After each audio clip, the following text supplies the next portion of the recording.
E aí pessoal, Jadson Gomes aqui, estamos de volta com mais um episódio da série Artigos da Comunidade. E eu sou o Felipe Moura e essa semana a gente vai conversar aqui sobre um pouco de TypeScript, sobre dicas para o Visual Studio Code e também sobre maus hábitos dos desenvolvedores. Então vem com a gente.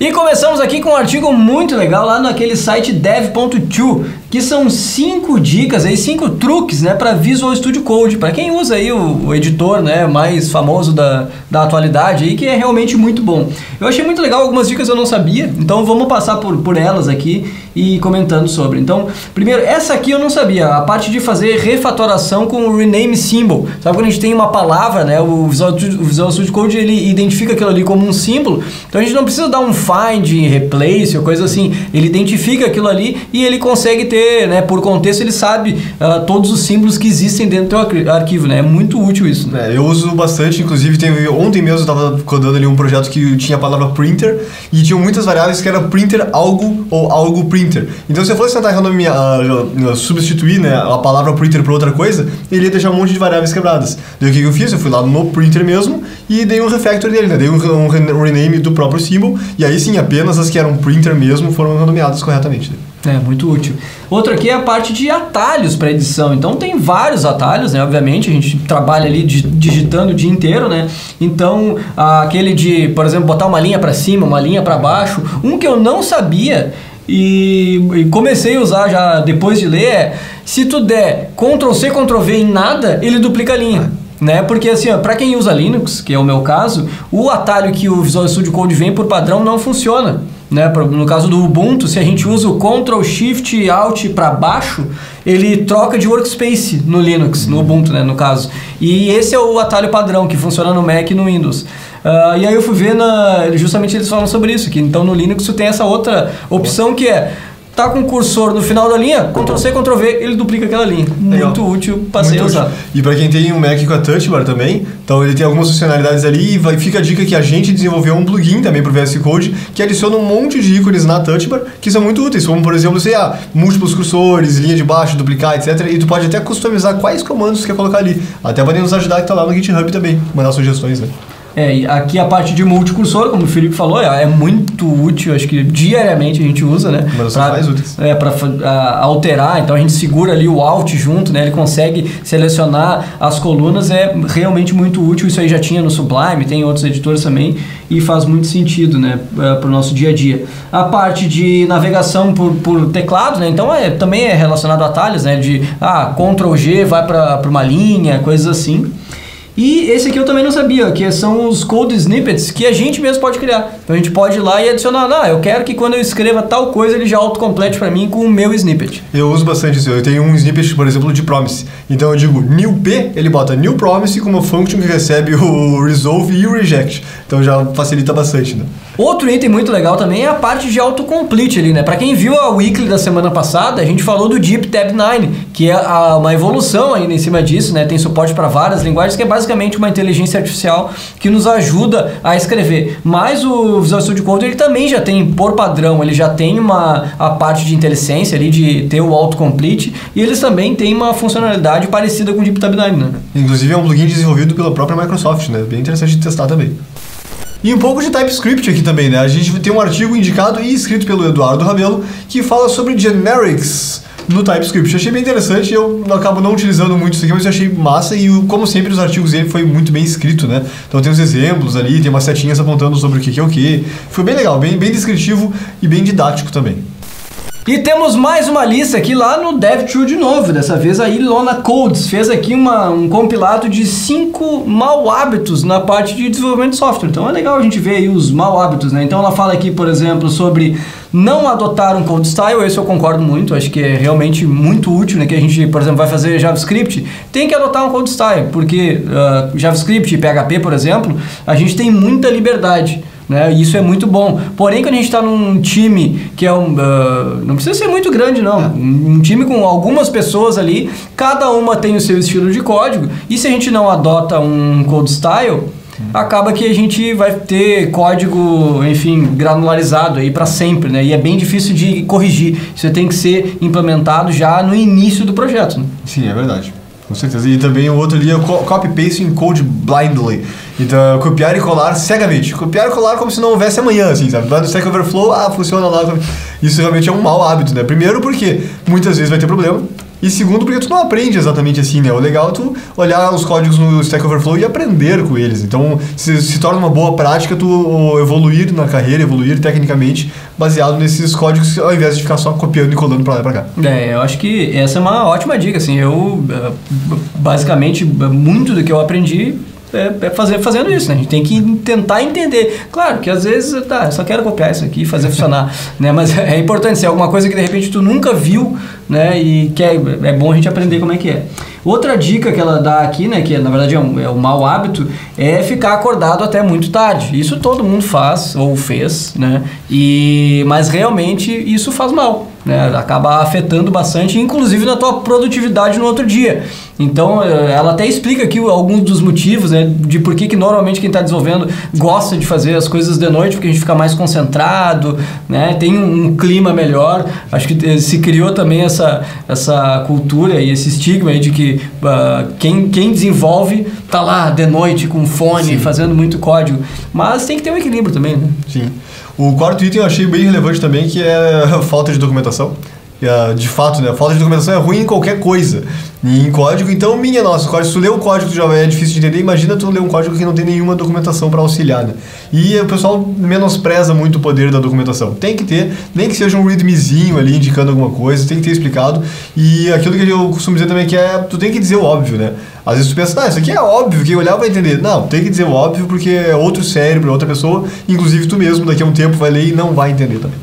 E a última, então, são 5 mau hábitos, né? É escrever código sem teste, né? Então, esse também está muito ligado à cultura de desenvolvimento do time, né? Mas é uma boa prática que todo mundo deveria fazer mesmo, né? Criar alguma coisa, uma função ou, enfim, um codebase geral, a gente tem que ter testes aplicados mesmo. E se tu curte o conteúdo da BrasilJS aqui no YouTube, deixa a gente saber disso. Dá um like aqui, comenta, compartilha, se inscreve no canal, ativa o sininho da notificação. Quem tá ouvindo no podcast, vem aqui pro YouTube, tem bastante conteúdo também. É isso aí, também não deixa de acompanhar a gente nas outras redes sociais, como Instagram, Facebook, Twitter, etc. E também a gente tem conteúdo muito legal no nosso portal, tem artigos bem interessantes lá na nossa loja também para vender. E vale lembrar que é essa semana, tá chegando, ó. A BrasilJS Conf agora é na sexta e sábado, e na quinta-feira tem um monte de workshop bem legal. Ainda dá para comprar os últimos ingressos que estão disponíveis aí. E também, claro, quem estiver por aqui, não deixe de passar e dar um oi para nós. E o Fagner Martins escreveu e indicou um artigo aqui bem interessante sobre os 3 grandes divisores da programação web, né?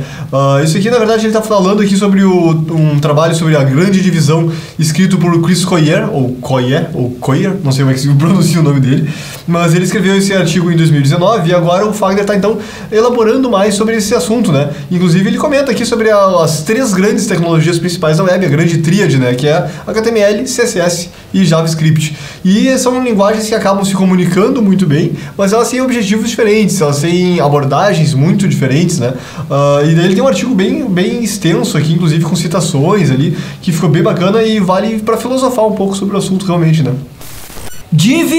Joy, não é a música lá da Sandy Junior, é Joy, só isso. É um React Codebase Generator, muito legal, né? Uma ferramenta onde a gente pode gerar o nosso Codebase, né? Toda semana a gente está trazendo aqui uma ferramenta aí para ajudar a criar coisa em React, em Vue, e dessa vez então essa Joy, que gera, né, tem uma interface, né, que a gente entra no navegador mesmo, a gente consegue gerenciar os componentes, criar código e fazer um monte de coisa ali, interessante a ferramenta. Tem uma abordagem bem interessante mesmo, o jeito de codar ali é bem diferente, né? Achei interessante, não me adaptei muito bem ainda a ela, mas achei bem interessante a abordagem realmente e de repente inspira inclusive a novas ferramentas surgindo por aí. Olá pessoal, eu sou a Andresa Rocha e claro, vim falar de eventos, de Conf. Tá chegando a BrasilJS Conf 2019 e você não pode deixar de acompanhar todas as informações que eu vou dar para vocês a respeito disso. Vamos lá então para a lista que você tem que segurar aí contigo e acompanhar. Primeiro, BrasilJS Conf 2019, dias 23 e 24, nós estaremos esperando vocês com uma grande programação. A lista já está no site, como você sabe, a grade já foi publicada, então acompanhe ali as palestras que você tem mais interesse, já faz aí uma programação prévia para não perder nada. Mas é bem importante a gente salientar aqui para vocês que tem algumas coisas que você não pode esquecer. Por exemplo, você que é estudante e comprou o ingresso de estudante, não esquece de levar a tua carteirinha de estudante atualizada, tem que ser do semestre. Se você não tiver carteirinha do semestre, você precisa levar um comprovante de matrícula. Presta bem atenção, não pode ser atestado de matrícula, tem que ser o comprovante de matrícula do semestre vigente. Então, não deixa de garantir esse documento para que você possa acessar a Brasil JS Conf. Isso é bem importante. Uma outra informação também que é importante e relevante para vocês é que, claro, nós teremos intérprete de Libras. A gente já falou sobre isso, então se você tem amigos e convidados, pessoas que você queira convidar, passa pra gente que a gente garante aí que tentar fazer uma boa experiência para essas pessoas também pela primeira vez na Brasil JS Conf. Mais uma informação super importante para vocês. Claro, a Brasil JS Conf tem tradução simultânea, pessoal. Então, se você aí não está muito profundamente familiarizado com o inglês, nós teremos a tradução. Então, fique tranquilo que a gente usa fone. Vai dar tudo certo, você vai conseguir acompanhar as palestras. Mais uma coisa bem importante, documento de identificação, né? A gente vai para um evento, é preciso apresentar um documento de identificação com o seu nome para que você possa passar no check-in e ficar bem tranquilo. E aí a gente vai falar sobre a programação de um dia antes da Conf. Dia 22, como vocês sabem, também está publicado, nós temos vários eventos. E aí nós vamos começar pelo workshop do MPJ, acredito que só tenham 2 vagas, é muito pouco, então participa, não perde essa oportunidade. Nós temos também o Afrotech BR International Meeting, que é aí um evento para falar sobre diversidade racial na tecnologia. Esse evento está com ingressos muito populares, bem baratos, é para fomentar a comunidade, então não deixa de participar. A gente vai ter também um workshop da AWS. Esse workshop é free, é gratuito, não deixa de participar. É uma oportunidade para a gente conhecer o que uma grande empresa está trabalhando em termos de tecnologia. Esse workshop está aberto, então ainda tem bastante vaga, então participa, não deixa de acompanhar.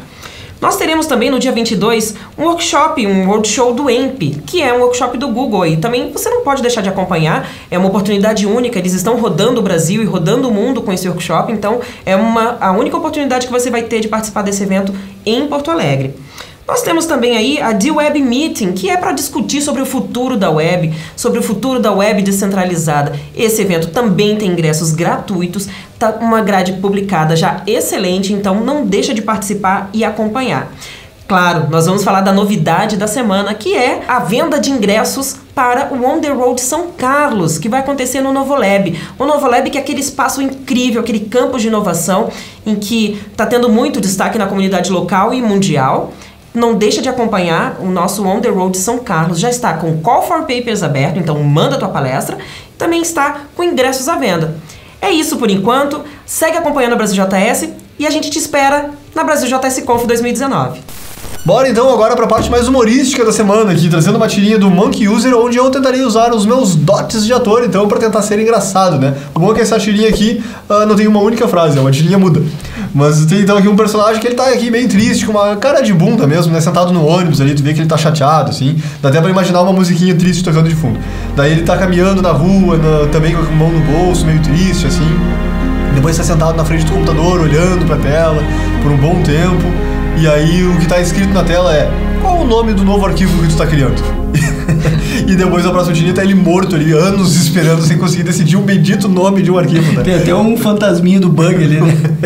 É bem realidade, né? Nome de variável, nome de função ou nome de arquivo. É uma dificuldade. E com essa excelente interpretação do Felipe da nossa tirinha da semana, a gente encerra aqui mais uma edição da série Artigos da Comunidade. Espero que vocês tenham gostado. É isso aí, um agradecimento especial então aos 7 colaboradores que contribuíram lá na nossa issue do GitHub, e nos vemos em breve, ou na Brasil JS no evento, fisicamente, ou então na próxima edição. Até lá. Até mais.